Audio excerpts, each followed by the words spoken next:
እኛ ግን የተሰቀለውን ክርስቶስን እንሰብካለን። እኛ ግን በድል ያረገውን ኢየሱስን እንሰብካለን። እንዴት ሰነበታችሁ? እንዴት ከረማችሁ? እንኳን በ2018 ዓመተ ምህረት እግዚአብሔር ከእናንተ ጋር እንድገናኝ ስላበቃኝ እግዚአብሔርን እጅግ አድርጌ አመሰግነዋለሁ። ክብር ለእግዚአብሔር ይሁን። እግዚአብሔር አምላካችን ታላቅ ነው። እግዚአብሔር ይባረክ። በእናንተ ፊት በዚህ ጉባኤ ያቀበለኝን የመከረኝን ነገር ለእናንተ እንዳካፍል እግዚአብሔር እድል ስለሰጠኝ አመሰግነዋለሁ። ወንድሞቼንም በዚህ ስፍራ እንድገኝ እድል የሰጡኝን በጌታ በኢየሱስ ክርስቶስ ስም እጅግ አድርጌ አመሰግናለሁ። እግዚአብሔር የተባረከ ይሁን። ክብር ለአምላካችን ለእግዚአብሔር ይሁን። ይሄ ጉባኤ እጅግ የተነቃቃ እንደሆነ በእውነት በመንፈሴ አስባለሁ። እግዚአብሔር ይባረክ። ክብር ለእግዚአብሔር ይሁን። በእውነት ደስ ብሎኛል ያላችሁን ነገር ሳይ፣ እግዚአብሔርን በልባችሁ የምትፈልጉበትን ሳይ በጣም በጣም በጣም ደስ ብሎኛል። ይሄ ጉባኤ ያለ ፍሬ እንደማይቀር መታሰቢያ እንደማይጠፋ አምናለሁ።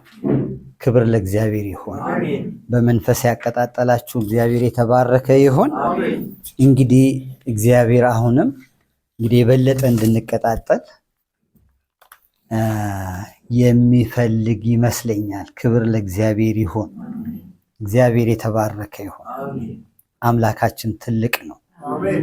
እግዚአብሔር እናመሰግነዋለን። ክብር ለእግዚአብሔር ይሁን። በእውነት እግዚአብሔር በዚህ ቀን ታላቅ ነው፣ ታላቅ ነው። ክብር ለእግዚአብሔር ይሁን። እግዚአብሔር እናመሰግነዋለን። መንፈሳችንን ወደ ላይ ከፍ ከፍ እናረጋለን። ከአላፋት የክርስቶስ ጉባኤዎች መካከል አንዱ ጉባኤ ነውና እግዚአብሔር መለኪያው እንደ ሰው አይደለምና ዘላለማዊና የማያልፍ ቃል ሰጥቶናል። እግዚአብሔር የተባረከው ቃሉን ሰጥቶናል። ቃሉን ከፍ ማድረግ ይሆንልን። ቃሉ ምን ይላል? ሁለትም ሶስትም ሆናችሁ በምትሰባሰቡበት በዚያ በመካከላችሁ እገኛለሁ ያለው ምንድነው? ጌታ እገኛለሁ። እግዚአብሔር የተመሰገነ። ከተገኘ ደግሞ ምን ታደርጋለህ አይባልም አይደለም? የሱ መገኘት በቂ ነው። ክብር ለእግዚአብሔር ይሁን። እስኪ እንደተገኘ እናምናለን አይደለም? እግዚአብሔር በመካከላችን አለ። ክብር ለእርሱ ይሁን። ስለዚህ እንዴት እንደሚሰራ ያውቅበታል። ወደ ፍጽምናው ሙላት እንድንገባ እግዚአብሔር ዛሬ በእውነት ምን እንደሚሰራ እርሱ ያውቃል። ወንድሞች በህብረት ቢቀመጡ እነሆ መልካም ነው፣ እነሆ ያማረ ነው። እስኪ ይህን ቃል እንደማታውቁት ዛሬ እንደሰማችሁት ሆናችሁ አስቡ። ሁልጊዜ ቃሉን እንደዚህ ማሰብ አለብን። በዚያ እግዚአብሔር በረከትንና ሕይወትን እስከ ለዘላለም አዟል። ኦ ቅዱስ አባት ሆይ እናመሰግንሃለን። ክብርና ምስጋና ለታላቁ ስምህ እናቀርባለን። እግዚአብሔር ሆይ ከፍ ከፍ በል፣ ተባረክ። ስለዚህ ጉባኤ አመሰግንሃል። በዚህ ጉባኤ ስላለው የአንተ ምሕረት አመሰግንሃል። ክብር ላንተ ይሁን። መገኘት በዚህ ስፍራ አለ። ይህንን በእምነት እንቀበላለን። ሌላውን ድምፅ ገለል እናረጋለን። አንተ በእኛ መካከል አለ፣ እኛም ከአንተ ጋር አለን። ምን እንደምትሰራ አንተ ታውቃለህ። ወደ ዘኪዎስ ቤት የገባህ ጌታ አምላካችን ገባህ። ይህ ደግሞ የአብርሃም ዘር ነውና ዛሬ ለዚህ ቤት መዳን ሆኖለታል አልክ ጌታ። ክብር ላንተ ይሁን። ኦ አባት ሆይ እናመሰግንሃለን። ክብርና ምስጋና ለታላቁ ስም እናቀርባለን። በዚች ህዳር 14 2018 አንተ ለኛ በሰጠህን ቀን እግዚአብሔር አምላክ ሆይ ስለምትሰራልን ነገር እናመሰግንሃለን። በህይወታችን ስለምታደርግልን ነገር እናመሰግንሃለን። ጌታ ሆይ ትሁት የዋህ ነኝ ያልክ ጌታ በትህትና ልናስበው ልንገምተው በማንችለው ትሁት በሆነው ባህሪ ከማንም ጋር የማይነጻጸር ሙሴ በምድር ከሚኖሩት ሁሉ ይልቅ ትሁት ነበር፣ የዋህ ነበር ተብሎ እንደተጻፈለት ከሱ ጋር በማይነጻጸር ምንም ንጽጽሮች በሌለው ትህትና የዋህነት በመካከላችን ስላለ እረፍታችን ፍጹም እንዲሆን ጌታው በእኛ መካከል ስላለ አመሰግናለሁ። ይህን ጉባኤ ስለተረከብክ አመሰግናለሁ። እኔን ባሪያህንም ረድተኸኝ በዚህ ስፍራ እንድገኝ ስለረዳኸኝ አመሰግናለሁ። ጌታው በቀሪው ጊዜ ሁሉ በእውነት አንተ ተናገረን። ውድ መንፈስ ቅዱስ አለህ በዚህ ስፍራ ና አንልህም። በዚህ ስፍራ አይደለም በእያንዳንዳችን ውስጥ አለ። ክብር ለአንተ ይሁን፣ ምስጋና ለአንተ ይሁን። እግዚአብሔር የተባረከ ይሁን። አምላካችን እግዚአብሔር በእውነት መልካም ነው። የእግዚአብሔር የአምላካችንን ቃል በጥቂቱ እንከፋፈላለን። መቼም ለጠቢብ ጥቂት ይበቃዋል ተብሏል አይደለ? ምክንያቱም በውስጣችን የሚያስተምረን የእግዚአብሔር የአምላካችን ቅባት ስላለ፣ የእግዚአብሔር የአምላካችን መንፈስ ስላለ እግዚአብሔር የተመሰገነ ይሁን። ወገኖቼ እኔ የምናገረውን ቃል እንግዲህ በውስጣችን እንዳለው አይነት ሁኔታ ነው አይደለ? የእግዚአብሔር የአምላካችንን ክብር መገለጥ አምላካችን ጉብኝት አድርጎልን እርሱን የምናገለግልበት ልዩ የሆነ የጉብኝቱን ቀን እያንዳንዳችሁ ተስፋ እንደምታደርጉ፣ ድምፅ እንደሰማችሁ፣ ከእግዚአብሔር ተስፋ እንደተቀበላችሁ፣ ለእያንዳንዳችሁ ማንም ሊነግራችሁ የማይችል እግዚአብሔር የነገራችሁ ነገር በልባችሁ እንዳለ የዛን ነገር መፈጸም እየተጠባበቃችሁ ወደ ጉባኤ፣ በቤታችሁ ወደ ጸሎት፣ እግዚአብሔርን ወደ መፈለግ ሁላችን እንደምንሄድ አምናለሁ። እኔም ውስጥ እንደዚህ አይነት ነገር አለ። ክብር ለእግዚአብሔር ይሁን። ስለዚህ የምናገረው ወደ ጉባኤ የሚሄደው ከመንፈሳዊ ወንድሞችና እህቶች ጋር የምገናኘው ቤቴ ቁጭ ብዬ በመንገድ ሲሄድ የማስበው ከዚህ የተነሳ እግዚአብሔር የተባረከ ይሁን። እያንዳንዳችን የሰማነው ነገር አለ በውስጣችን። ሲጠቀለል አንድ ነገር ነው፣ በቃ የእግዚአብሔር ክብር በሙላት በህይወታችን ሲሰራ ማየት አይደለ እንዴ? ያ የብሉይ ኪዳኑ ሰው ምን አለ? በመጽሐፈ መሳፍንት ላይ የተገለጠው የት አለ አይደለ? ጌዲዮን መልአኩ ሲናገረው እግዚአብሔር ካንተ ጋር ነው አለው። እግዚአብሔር ከኛ ጋር ከሆነ የት አለ? አባቶቻችን የነገሩን ያ ክብሩ እስራኤልን ከግብፅ ያወጣበት ክብሩ የት አለ? እግዚአብሔር የተመሰገነ አለና ጠየቀ አይደለ? ይሄ ነው ትልቅ ነገር። በከንቱ አንጽናና አይደለ? ኃይሉና ክብሩ ወደኛ እንዲመጣ መጋደል አለብን። ከዚህ የተነሳ የማካፍላችሁ ርዕስ ወደ ጥልቅ እግዚአብሔራዊ ጥማት ውስጥ ለመግባት መጋደል ብየዋል። እግዚአብሔር የተመሰገነ ነው። ወደ ጥልቅ እግዚአብሔራዊ ጥማት ውስጥ ለመግባት መጋደል። ክብር ለእግዚአብሔር ይሁን። በዚህ እውነት ይሄ ቀን ተሰጥቶናል አይደለም? በዚህ እውነት ይሄ ዕለት ተሰጥቶናል። ወገኖቼ ይቺ ቀን በከንቱ አትለፍብን። እግዚአብሔር የተመሰገነ ይሁን። መነሻ ጥቅስ አድርጌ የምነግራችሁ ቅዱስ ጳውሎስ ሮሜ 12 ቁጥር 11 ላይ የተናገረውን ቃል ነው። እንዲህ አለ፣ ለስራ ከመትጋት አትለግሙ፣ በመንፈስ የምትቃጠሉ ሁኑ፣ ለጌታ ተገዙ አለ። መካከል ላይ ያለውን ቃል እኔ ወስጄዋለሁ። በመንፈስ የምትቃጠሉ ሁኑ። ክብር ለእግዚአብሔር ይሁን። መቼም ይሄን እውነት የምነግራችሁ የዳንበትን መሰረታዊ እውነት በልባችን ይዘን አይደለም። እግዚአብሔር ዓለም ሳይፈጠር በልጁ በኢየሱስ ክርስቶስ ሊያደርግልን እንደወደደው ሊያድነን እንደወደደው በልጁ በኢየሱስ ክርስቶስ የማዳን እውነት ውስጥ ሁላችንም አለ አይደለን? ሌላ ነገር የለም። ይሄን መሰረት አድርገን ካልተነጋገርን ምንም ዋጋ የለም። ኢየሱስ ክርስቶስ ስጋ ለብሶ ወደ ምድር የመጣበትን ነገር ሰው የሆነበትን ምስጢር ሰው ብቻ አይደለም መለኮትም መለኮታዊ ሙላትና ህልውና ያለው ይህ ጌታ የእግዚአብሔር የአምላካችንን ክብር እንድንካፈል በዚህ አይነት እውነት ወደ ምድር መጥቷል።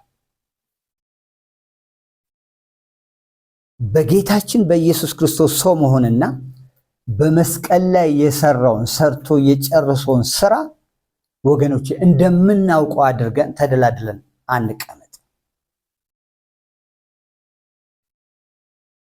ይህንን በጣም ማግኒፋይ አድርገን መመልከት የምንችልበት ነገር ነው። በመንፈስ ወደ መቃጠል ሊያመጣን የሚችል አይደለም። አስቡት እስኪ። የጌታ የኢየሱስ ክርስቶስ ነገር ይገርመኛል። ገና አላወቅ ነው። አዎ ሕይወት እንደሆነ መዳን በእርሱ ብቻ እንደሆነ ይህንን አውቀን ልባችን በዚህ ነገር ስለተያዘ ክብር ለእግዚአብሔር ይሁን። ዛሬ በእንደዚህ አይነት ሁኔታ እንደቀደመው ጊዜ ተሰባስበናል። ይህንን ግን እጅግ አጥልቀን ልንመለከት ይገባናል። በጣም ልናየው ይገባናል። ክርስቶስ ገና ገና ገና ገና ሊበራልን ይገባል።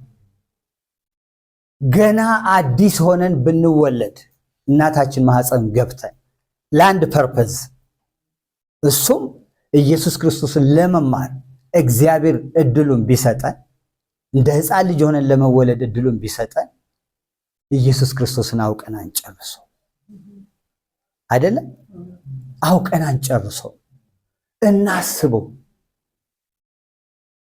ዮሐንስ በፍጥሞ ደሴት ሳለ ራእይ ያየ አይደለም? ቅድም ወንድማችን እያነሳ ነበር፣ ጋብዞናል እሱንም መጽሐፍ እንድናነብ። እግዚአብሔር የተመሰገነ ይሁን። ሊነበብ የሚገባው መጽሐፍ እሱ ነው። ይህን መጽሐፍ የሚያነቡት ብፁዓን ናቸው ተብሏል።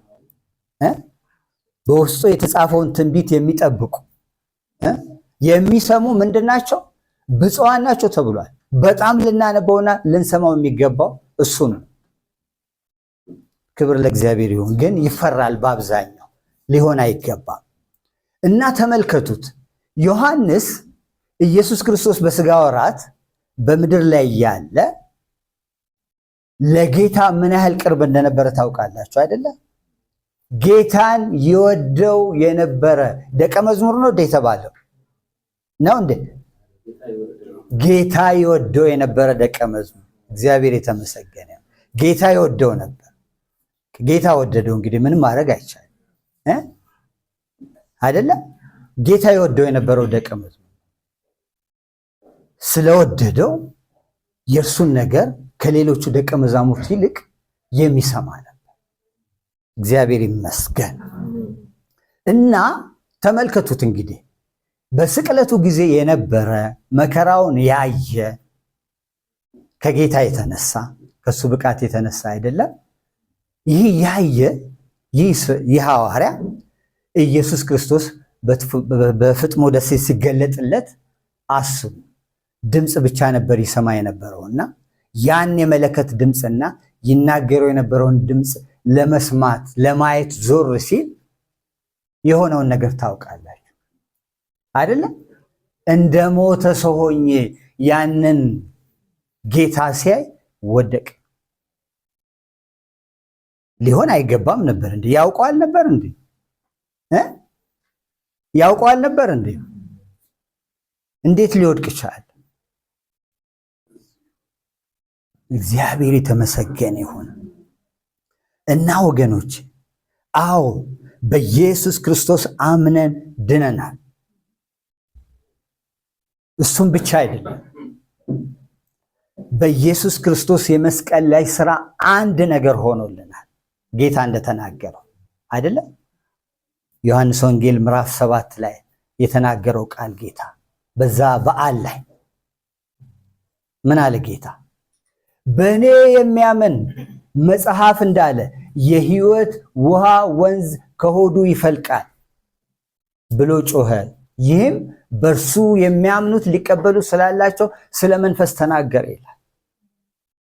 ተመልከቱ እንግዲህ የጌታችን የኢየሱስ ክርስቶስ የመስቀል ላይ ሥራ በዋናነት ያመጣልን አንድ ነገር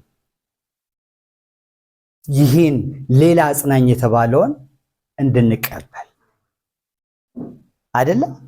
በእርሱ የሚያምኑት ሊቀበሉ ስላላቸው ስለ መንፈስ ተናገረ ይላል።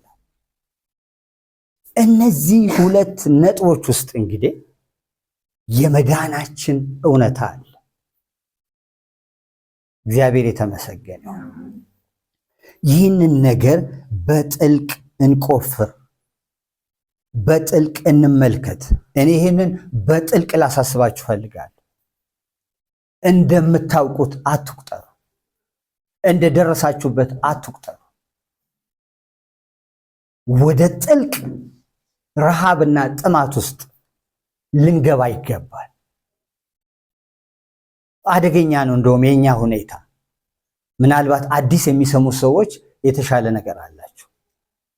ስለዚህ ከዚህ እውነት ውጪ እኛን ቢዚ ሊያደርገን የሚገባ ምንም ነገር የለም። ያ ነው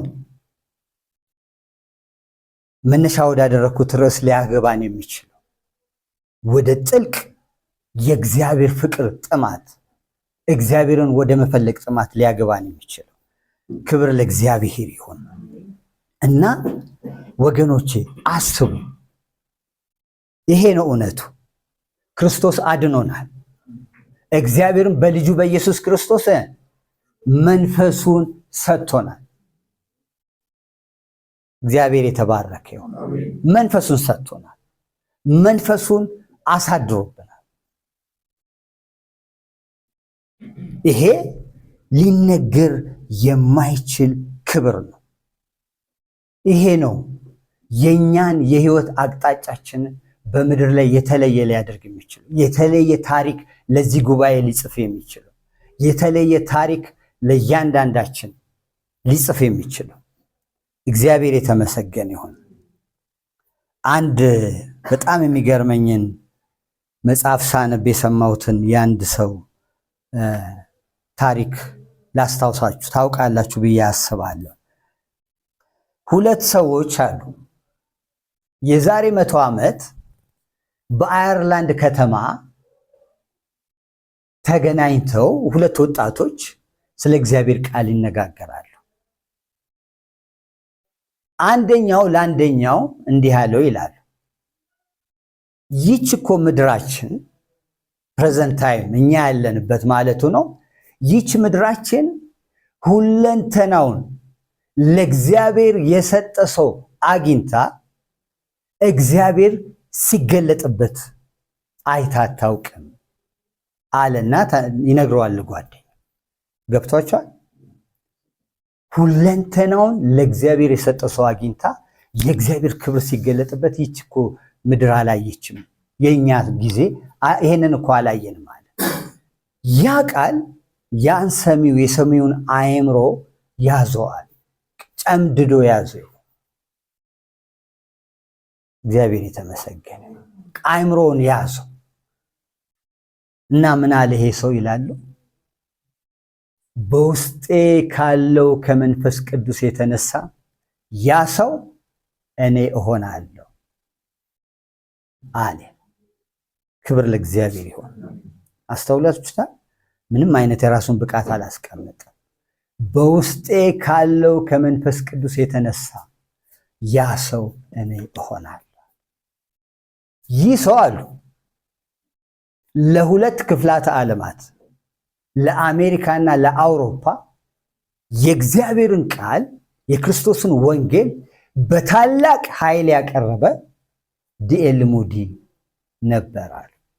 ዲኤል ሙዲ ሲባል ሰምታችሁ እግዚአብሔር የተመሰገነ ይሁን። እስኪ ይህንን ለራሳችሁ በሉ።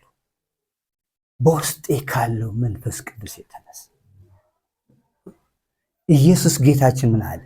በውስጣችሁ ስለሚኖር እናንተ ታውቁታላችኋል። ማን ነው ይሄ በውስጣችን ያለ? እስኪ ትቢያውን እናራግፉ። ብዙ የዋጠን ነገር አለ። ልንተፋ ይገባናል። ዮናስ አሳ ነባሪ ውጦታል አይደለ? እኛን ብዙ የዋጡን ነገሮች ያሉ ይመስሉኛል እያንዳንዳችን። እግዚአብሔር ከዚህ ነገር በእውነት ያውጣል። ናይ ሰው ይህን ነገር አለ። ናይ ሰው በጣም ታላቅ ሰው ነው። ስብከቶቹን አንዳንዶቹን ለማየት ሞክሬያለሁ። እጅግ በጣም አስደናቂ ነው። እግዚአብሔር የተመሰገነ ነው። ታዲያ መንፈስ ቅዱስ በእያንዳንዳችን ውስጥ የለም እንዴ? ታዲያ እንደዚህ እንዳንሆን እኛን የሚከለክለን ምንድን ነው? ጉዳዩ አንድ ነገር አይደል? ደባል ይውጣ። ቅድም ስንዘምር ነበር። እስኪ ምን ያህል ፓወርፉል እንደሆነ አስቡ። በቃ የምንዘመራቸው ነገሮች ቅድም በጣም ደስ ይል ነበር። ያዝማል ይውጣ፣ እንግዳ ነገር ይውጣ። እንደ መብት እንኳን የተሰጡን ነገሮች በዚህ ዘመን አያስፈልጉም ወገኖች። መብት ሆኖ የተሰጠን አይደለም? የእግዚአብሔር ቃል የሚደግፈን ይሄ ይገባችኋል፣ ንጹህ ይሁን በቅድስና ይሁን እንጂ ምንም ነገር ይገባናል። ትዳር ይገባናል፣ ልጆች ይገቡናል፣ ኑሮ ይገባናል፣ ብዙ ነገር ይገባናል፣ ቤት ይገባናል። የማይገባን ነገር የለም። አምላካችን ክርስቶስ ስለኛ ድሃ ሆኖ እኛን ባለጠጋ አድርጎናል። ግን ይህንን ስጦታ ምን ሊመስል ይችላል? ኢየሱስስ ምን ብሎ ነው ተናገረ የሚለው? ዮሐንስ 7 ቅድም የጠቀስነው ጥቅስ ላይ ምን ብሎ ነው ተናገረው የሚለው? ጮሆ ተናገረ አይደለም የሚለው? በቀላል ድምፅ ነው እንዴ ተናገረ? በእኔ የሚያምን ብሎ በቃ በዛ በዓል ላይ ጮሆ ተናገረ ይላል። ባካችሁ ይሄ በውስጣችን እንዲቀጣጠል ይፈልጋሉ። እኔ የኢየሱስ ክርስቶስ ነገር በተለየ ሁኔታ ማሰብ እንደሚገባል። ማን ነው ይሄ ጌታ? ማን ነው የዓለሙን ሁሉ ኃጢአት ሊሸከም የሚችል ማን ነው? ይህ በአጭር ቁመትና በጠባብ ደረት ተወስኖ በሰው መካከል የተገለጠው ጌታ ማን ነው? አላወቁትም። ዮሐንስም አላወቀውም ነበር። እንደ ሞተ ሰው ሆኜ ከእግሩ በታች ወደቅኳል። በዛ ተራራ ላይ ክብሩን አይቷል ነበር እንዴ? ልብሱ ነጭ ሆኖ ፊቱም እንደ ፀሐይ እያበራ አይቶት አልነበር እንዴ? ክብር ለእግዚአብሔር ይሁን። ክብር ለእግዚአብሔር ይሁን። ምን ልነግራችሁ ይችላል? ወይስ ማን ደግሞ ምን ሊነግራችሁ ይችላል? ከኢየሱስ ክርስቶስ በቀር ከመንፈስ ቅዱስ በቀር ማን ነው ጌታ? ማን ነው? የማዳኑን ስራ ሊጋራ ይመስላል አይደለ ጴጥሮስ? በዛ ጊዜ ማንም ቢተው ጌታ ሆይ አለ እኔ ካንተ ጋር ሆናለሁ አለ። አስቡት አይደለ? ማንም ቢተዋል አትችልም እየተባለ እየተነገረው በኋላ ትከተለኛለህ እየተባለ ኖ አለ። አልገባውም። የዛች የኢየሱስ ክርስቶስ የሐሙስ ምሽት ለነገ ዓርብ ራሱን የሚያዘጋጅበትን ሁኔታ አስቡት። የዓለሙን ሁሉ ኃጢአት ተሸክሞ የዓለሙን ሁሉ ሞት ሊሞት ያለውን ሞት ተመልከቱ። እያዳመጣችሁኝ ነው? እግዚአብሔር የተመሰገነ። አስቡት እስኪ በእኛ ሁኔታ ነው የተገለጠው። እንዴት ሆኖ ነው አንድ በእኛ መልክና አምሳል የተገለጠው የዓለሙን ሁሉ ሞት ሊሞት የሚችለው? አንድ ሞት እኮ አይደለም፣ ለእያንዳንዳችን የሚሆነው ሞት ሊሞት ነው። ስንት ሞት እንደመጣበት እንግዲህ አስቡ። ኢየሱስ ስንት ሞት ሊሞት እንደሆነ አስቡ። ስንት ሞት ሊሞት ሳይሆን ማን ነው ይሄ ጌታ ይሄን ሊያደርግ የሚችል? የእግዚአብሔር ኃይል በእርሱ ላይ እንደተገለጠ ጳውሎስ በኤፌሶን ላይ ተናግሯል አይደለም? የእግዚአብሔር ኃይል ተገልጦበታል። ኢየሱስ እያንዳንዳችንን የሚወክል ጌታ ነው። እያንዳንዳችንን የሚወክል ጌታ ነው። ማንም ሊወክለን የሚችል የለም። ወደ አብ ለመግባት ወደዛ ስፍራ ለመግባት ከኢየሱስ ክርስቶስ በቀር እኛን የወከለ ማንም የለም እና ምን ያህል ታላቅ እንደሆነ አስቡት። ምን ያህል ክቡር እንደሆነ አስቡት። ኢየሱስ ክርስቶስ የኢየሱስ ክርስቶስ ሞት ብቻ ነበር፣ የኢየሱስ ክርስቶስ መስዋዕትነት ብቻ ነበር ደግሞ መንፈስ ቅዱስን ወደ እያንዳንዳችን ሊያመጣው የሚችል። እግዚአብሔር የተመሰገነ አለ ጌታ። መንፈስ ቅዱስን ትቀበላላችኋል። እግዚአብሔር የተባረከ ይሁን እና ይህ ሰው ቅድም ያልኩ ምሳሌ የሰጠኋችሁ ሰው ምን አለ? መንፈስ ቅዱስን በሚሻል ሁኔታ ተረድቶታል አይደለም? ይቺ ዓለም ሰው ትፈልጋለች፣ ያ ሰው እኔ ሆናለሁ አለ አይደለም? ከምን የተነሳ ግን? በኢየሱስ ክርስቶስ በማመኔ ከተሰጠኝ ከመንፈስ ቅዱስ የተነሳ። እግዚአብሔር የተመሰገነ ይሁን። እኔ እሆናለሁ አለ። ታዲያ እግዚአብሔርስ እኛን ለምን ጠራን? ለምን ጠራን? ክብር ለእግዚአብሔር ይሁን። ይህንን መንፈስ መረዳት ይሆንልን። ይህንን መንፈስ ማወቅ ይሆንልን። ይህንን መንፈስ መጠማት ይሆንልን። ይህ መንፈስ ሊትራሊ ሰዎች ወደ ህይወታቸው ሲመጣ አንዳንድ እንግዲህ ብዙ ነገር እናነባለን አይደል? የቤተ ክርስቲያን ታሪክን፣ የቅዱሳንን ታሪክ። በህንድ ሀገር ለሚሽነሪ አገልግሎት የተላከ አንድ ሰው ብዙ ጊዜ አገለገለና ምንም ፍሬ አጣ። ግን በሚያስገርም ሁኔታ ራሱ መንፈስ ቅዱስ የሰራቸው ሰዎች መንፈስ ቅዱስ በላያቸው ላይ ሲወርድ አንድ ቀን ተመለከተ። ሊትራሊ እነዛ ሰዎች ሴቶች ናቸው፣ በእሳት እየተቀጣጠሉ ያይ ነበር። በእሳት የሚነዱ መስሎት እንደውም ውሃ ሊደፋባቸው ሄደ። በኋላ ቆም ብሎ ነው መንፈስ ቅዱስ እንደሆነ የተረዳ። እግዚአብሔር ይባረክ። ስለዚህ ቃሉም ጳውሎስ ምን አለ? በመንፈስ የምትቃጠሉ ሆኖ። እግዚአብሔር ይባረክ። ስለእናንተ በጣም ደስ ብሎኛል፣ ደስ ብሎኛል። መንገዳችሁ እየሰመረ እያማረ እንደሆነ አምናለሁ። ኖ ግን አትደላደሉ፣ አትደላደሉ። ይሄ ጉባኤ መስት እግዚአብሔር ክብር የሚገለጥበት መሆን አለበት። ስለዚህ በብርቱ ልናንኳኳ ይገባል። በብርቱ ልንጮህ ይገባል። እግዚአብሔር የተባረከ ይሁን። በብርቱ አለ መንፈስ ቅዱስ፣ መንገዱን እናመቻችለት። አለ ይሄ ጌታ አለ። ንቁ ንቁ ንቁ ንቁ ይላል እግዚአብሔር ቃል። ንቁ፣ በጸሎት እየነቃችሁ ይላል። እኔ አንድ ነገር አስባለሁ። የእግዚአብሔርን ቃል የኔ አእምሮ እንደተረዳው መረዳት የለብኝም ብዬ አምናለሁ። ገብቷችኋል? አንድ ነገር በእኔ አእምሮ እንደተገነዘብኩት መሆን የለበትም። ኖ መንፈስ ቅዱስ እንደሚናገረው ማየት አለብኝ። ያ ከሆነ ሌላ ነገር ይሆናል በህይወት። ያ ካልሆነ ግን አይሆንም። ስሜታዊ ሆኜ ብቻ ነው የምቀረው። እግዚአብሔር የተባረከ ይሁን። ስለዚህ ወገኖቼ በዚህ በቆምንበት የመዳን እውነት የእግዚአብሔር የአምላካችን ክብር ሊገለጥ መቼም እንደቀረበ እወቁ። እግዚአብሔር በከንቱ አልጠራን። ሕይወታችን ባዶ ሆኖ ወደ እግዚአብሔር እንዲሄድ አያስፈልግም።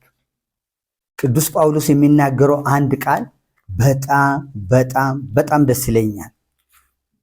ድሮ ጀምሮ ሰንበት ትምህርት ቤት እያለን የማውቀው ቃል ነው። እግዚአብሔር የተመሰገነ ይሁን።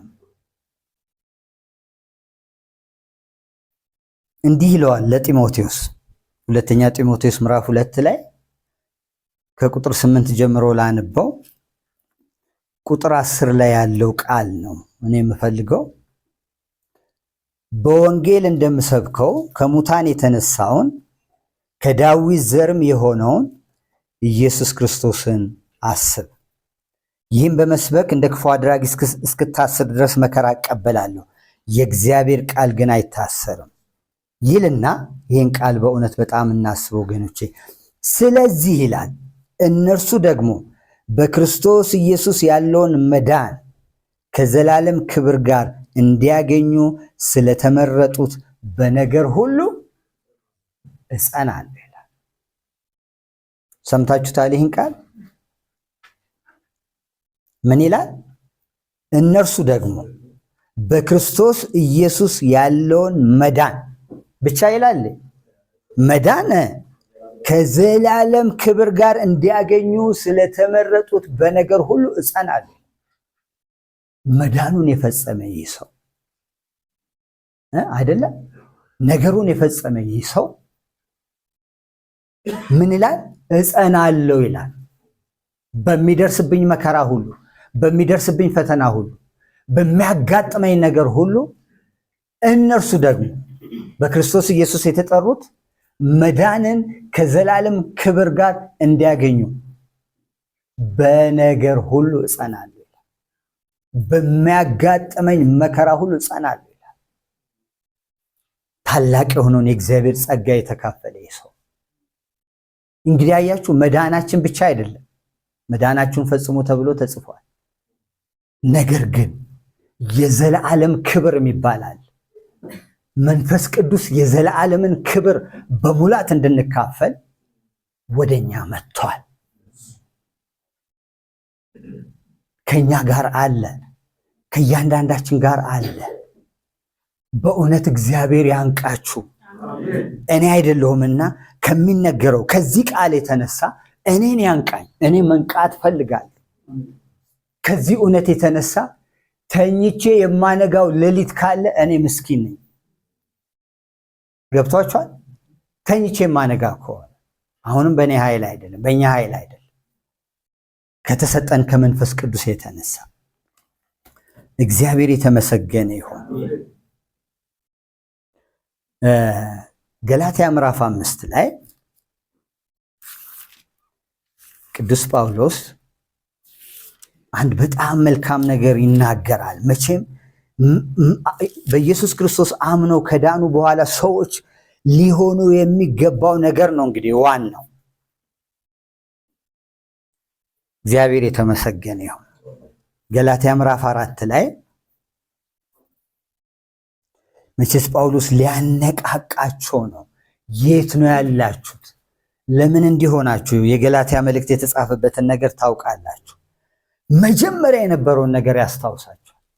መቼም የመጀመሪያችን በጣም ትልቅ ነገር ነው። ሁላችንም አይደለም? ኢየሱስ ክርስቶስን መጀመሪያ የሰማንበት ነገር እንዴት ታላቅ ነገር ነው። እንዲህ ይላችኋል፣ ሐሳቡ እንዲያያዝልን ከቁጥር 12 ጀምሮ አነባዋለሁ። ምዕራፍ 4 ወንድሞች ሆይ እኔ ደግሞ እንደናንተ ሆኛለሁና እንደኔ ሁኑ ብዬ እለምናችኋለሁ። አንዳችም አልበደላችሁኝም። በመጀመሪያ ወንጌልን በሰበኩላችሁ ጊዜ ከሥጋ ድካም የተነሳ እንደነበረ ታውቃላችሁ። በሥጋዬም ፈተና የሆነባችሁን ነገር አልናቃችሁትምና አልተጸየፋችሁትም። ነገር ግን እንደ እግዚአብሔር መልአክ አዎን እንደ ክርስቶስ ኢየሱስ ተቀበላችሁ። ጳውሎስ በድካም ሆኖ በሕመም ሆኖ በብዙ ራሱ ላይ ካለው ፈተና ሆኖ የተነሳ ወንጌልን ሲሰብክላቸው እነዚህ ሰዎች ጳውሎስ እንዴት ተቀበሉት? እንደ እግዚአብሔር መልአክ ያውም እንደ ክርስቶስ ተቀበላችሁ ይልና ቁጥር 15 ላይ እንግዲህ ደስ ማሰኘታችሁ ወዴት አለ? ሰምታችሁታል? እንግዲህ ደስ ማሰኘታችሁ ወዴት አለ? ቢቻልስ ዓይኖቻችሁን አውጥታችሁን በሰጣችሁኝ ብዬ እመሰክርላችኋለሁ። ለራሱ ለጳውሎስ እንኳን ደስ ማሰኘታችሁ ወዴት አለ? እግዚአብሔር የተመሰገነው። እግዚአብሔርን ደስ ማሰኘታችሁ ወዴት አለ? በጣም የሚገርመኝ አንድ ነገር ላስታውሳችሁ። ቅድም እግዚአብሔርን ስለመውደድ ወንድማችን ይናገር ነበር። ብዙ ጊዜ የጴጥሮስን ጌታ በዮሐንስ ወንጌል መጨረሻ ላይ በክህደቱ ምክንያት የተናገረውን ቃል እንሰብከዋለን።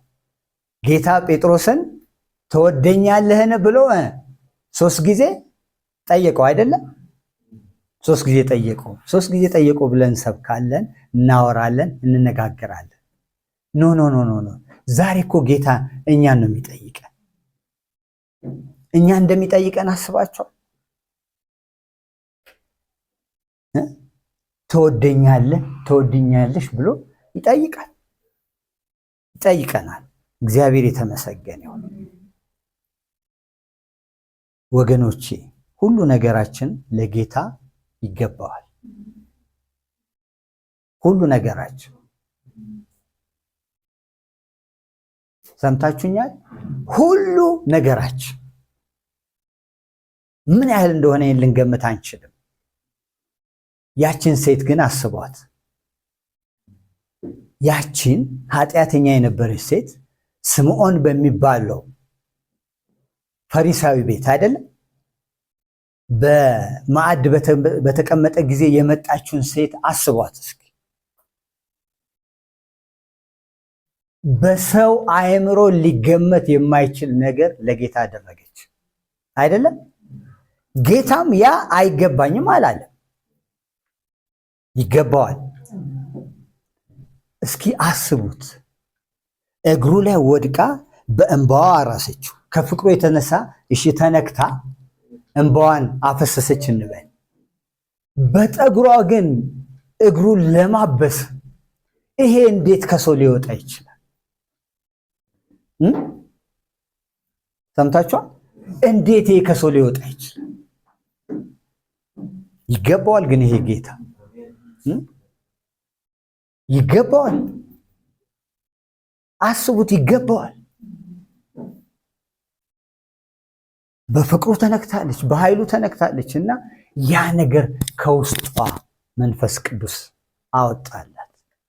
እግዚአብሔር የተባረከ ይሁን። ክብር ለእግዚአብሔር ይሁን። የጥንቱን ቤተክርስቲያን አስቡ። ከቄሳር ጀምሮ የጥንቱን ቤተክርስቲያን አስቡ። ለኢየሱስ ክርስቶስ ለጌታ ብለው በአውሬ የተበሉትን በእሳት የተቃጠሉትን አስቧቸው። እንዲህ ሊሆኑለት ይገባል? ለጌታ ይገባል አይደል? እነዛን ታሪኮች ወደኋላ መለስ ብላችሁ አስቡ። በአውሬ ሲበሉ፣ በእሳት ሲቃጠሉ፣ እርቃናቸውን በአደባባይ ሲያስኬዷቸው ወንዶችንም ሴቶችን ጳውሎስ ራቁትነት ነው ብሎ የተናገረው ያ ነው ተብሎ ስለሚታመን ማለት ለክርስቶስ ይሄ ይገባዋል። የክርስቶስን ጌትነት አዳኝነት ሳይክዱ እንደዛ ይሆኑለት። ግን ጉዳዩ ሌላ አይደለም። በውስጣቸው ከነበረው ከመንፈስ ቅዱስ የተነሳ ነው ያንን የሆኑለት። እግዚአብሔር የተባረከ ይሁን። እግዚአብሔር የተባረከ ይሁን።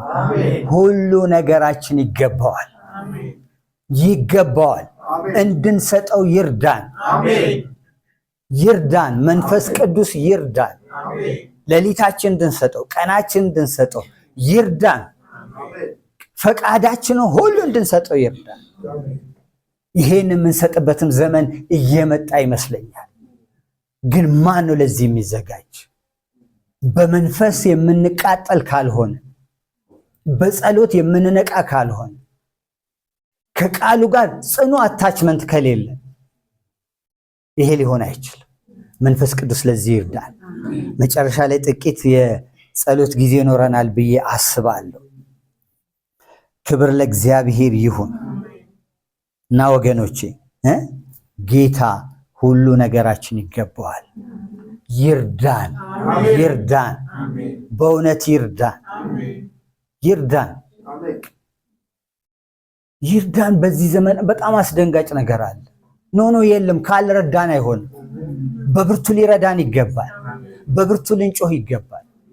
ኖ አሳዛኝ ነገር ነው ያለ። ለጌታ የተሰጠ ማንነት በዚህ ዘመን የለም። እንኳን ማንነት ሊሰጥ አይደለም፣ ተራ ገንዘባችን እንኳን ለመስጠት ይከብደናል። ጨርቃችን ለመስጠት ይከብደናል። ጨርቃችን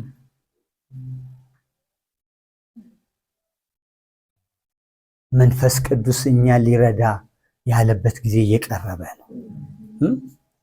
እንደዚህ ያላቸው ጌታ ለዛ ታናሽ መንጋ፣ ይህም ታናሽ መንጋ ምን አለው? ለዛ ታናሽ መንጋ መንግስትን ሊሰጣችሁ የአባቴ በጎ ፈቃድ ሆነዋልና አትፍሩ፣ ያላችሁን ሽጡ፣ ምጽዋት አድርጋችሁ ስጡ፣ ብልና ዝገት በማያጠፋው ሌቦችም ቆፍሮ በማይሰርቁት በሰማይ ስፍራ መዝገብ ለራሳችሁ አከማቹ አላችሁ። በዛን ሰዓት ሄዶ ያደረገ ሰው አለ እንዴ? የለም አይደለም፣ የለም።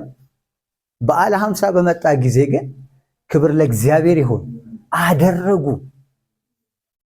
አይደለም አደረጉ። እግዚአብሔር ይባረክ። ክብር ለእርሱ ይሁን። ስለዚህ አስቡት፣ በእኛ ውስጥ ያለው መንፈስ ቅዱስ ልክ እንደተዳፈነ እሳት ሆኖ ነው ያለው። በቃ ተጭኖታል ብዙ ነገሮች። ትሁት ነው ግን እሱ ፍቅር ነው። ከኛ ጋር ባይኖር ዛሬ ተነሳስተን አንመጣም ነበር። ነው እሱ ግን በእኛ ሊያደርግ የሚፈልገው ታላቅ ነገር ነው። ሰራዊት እያዘጋጀ እያስነሳ ነው። የደረቁትን አጥንቶች እያስነሳ ነው። እግዚአብሔር እያስነሳ ነው። ታላቅ የእግዚአብሔር ሰራዊት ሆነው ቆሙ ነው አይደለም የሚለው።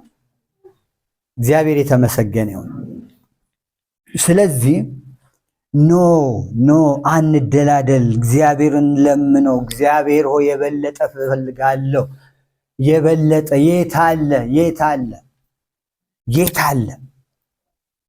የት አለ? እግዚአብሔር ይባረክ። ይህ ጸጋ በሕይወታችን እንዲሰራ ሊያደርግ የሚችል አንድ የምናውቀውን ቃል ከኤፌሶን መልእክት ላይ ቅዱስ ጳውሎስ የተናገረውን እንዶ አስታውሳችሁና እንጸልያለን። እስኪ እንጸልያለን። እግዚአብሔር ይባረክ። እግዚአብሔር ይባረክ። ጌታ እንዲህ ብሏል። ከዛ የ70 ዓመት ባርነት የተመለሱትን ታላቁ ካህን ኢያሱንና ማን ነው? ዘሩባቤል፣ ንጉሱ ዘሩባቤልን ክብር ለእግዚአብሔር ይሁን። ያ የኃጢአት ክስ ታላቁን ካህን እድፋም ልብስ ለብሶ በሰይጣን ሲከሰስበት የነበረውን ነገር ታውቃላችሁ። እግዚአብሔር ግን አዳኘለት አይደለም? ሰይጣን ሆይ እግዚአብሔር ይገስጽ ተባለ። እግዚአብሔር ይገስጸው ጠላታችን ዛሬ። ያም ንጉስ ደግሞ ነገር ሁሉ አልከናወን ብሎት ጭራሽ በቃ ይሄ ቤተ መቅደሱ ምንም ሊሰራበት የሚችልበት ጊዜ አይደለም ብሎ ቆሞ ነበር። የሚያስፈራራ ነገር ነበር አይደለም? የሚያስፈራራ ነገር አለ። አትበቁም የሚለን፣ ኃጢአተኞች ነን የሚለን፣ ረቂቅና ረቂቅ ተንኮለኛ የሰይጣን ክስ የውሸት ተራራው አለ በፊታችን። ክብር ለእግዚአብሔር ይሁን። ይህ ግን ለዘሩባቤል የተባለው የእግዚአብሔር ቃል ነው አይደለም? ያ ስዕል አይደለም? ነቢዩ ዘካርያስ ያየው ስዕል የእግዚአብሔር ቃል ነው አለው መልአኩ። ይህ ለዘሩባቤል የተባለው የእግዚአብሔር ቃል፣ ያ ዘይት፣ ያ መቅረዝ፣ ያ ማሰሮ፣ የወይራው ዛፍ ዝቅ ብሎ ያለውን ነገር የሚናገር ነው የእግዚአብሔር ቃል። ታላቅ ተራራ ሆይ አንተ ምንድን ነህ? በዘሩባቤል ፊት ደልዳላ ሜዳ ትሆናለህ አለና እግዚአብሔር በመንፈሴ እንጂ በኃይልና በብርታት አይደለም። እግዚአብሔር ይመስገን። እንዲህ አለ ጳውሎስ። ይሄን ቃል የመጨረሻ አድርጌ እናገረዋለሁ። በጣም የሚገርም ቃል ነው። ኤፌሶን ምዕራፍ 6 ቁጥር 23 እና 24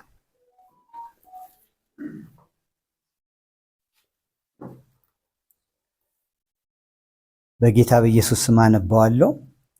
ከእግዚአብሔር አብ ከጌታም ከኢየሱስ ክርስቶስ ሰላምና ፍቅር ከእምነት ጋር ለወንድሞች ይሁን አለና የሚቀጥለው ቃል በጣም ይገርመኛል። ጌታችንን ኢየሱስ ክርስቶስን ባለመጥፋት ከሚወዱ ሁሉ ጋር ምን ይሁን አለ? ጸጋ ይሆናል። ጌታችን ኢየሱስ ክርስቶስን ምን ባለ ማለት? ባለመጥፋት አይደለም፣ በማይበርድ ፍቅር አይደለም፣ በማይበርድ ፍቅር ከሚወዱ ሁሉ ጋር ምን ይሁን አለ? ጸጋ ይሁን። በበረደ ፍቅር ኢየሱስ ክርስቶስን መከተል አንችልም። በበረደ ፍቅር መንፈስ ቅዱስ በእኛ ውስጥ ሊሰራ አይችልም። እሱ እሳት ነው አይደለ እንዴ? እሳት ነው። እንዴት ሆኖ ሰራባችሁ በአባቶቻችን?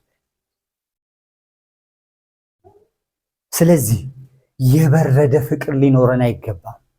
የቀዘቀዘ ነገር ሊኖረን አይገባም። አይደል? ሊኖረን አይገባም። ባለመጥፋት ነው በቃ ማለት የኢየሱስ ክርስቶስ ነገር በውስጣችን ምን ያህል የተቀጣጠለ ነው። መልካም ነገር አይቻሉ። እግዚአብሔር ይባረክ በእናንተ መካከል። ኖ ግን በዛ ልንቆም አይገባንም።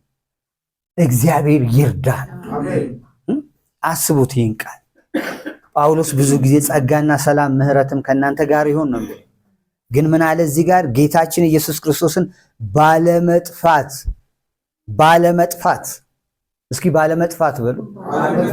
አሜን። ባልበረደ ፍቅር አስቡት እስኪ። በወንድና በሴት መካከል የሚፈጠር ፍቅር እንዴት ኃይለኛ ነው! እንዴት ይሉኝታ ቢስ ያደርጋል አይደለ እንዴ? እናውቃለን ሁላችን። የእግዚአብሔር የአምላካችንስ ፍቅር ደግሞ የወደደን ጌታ እግዚአብሔር የተባረከ ይሁን። እኛ ግን የተሰቀለውን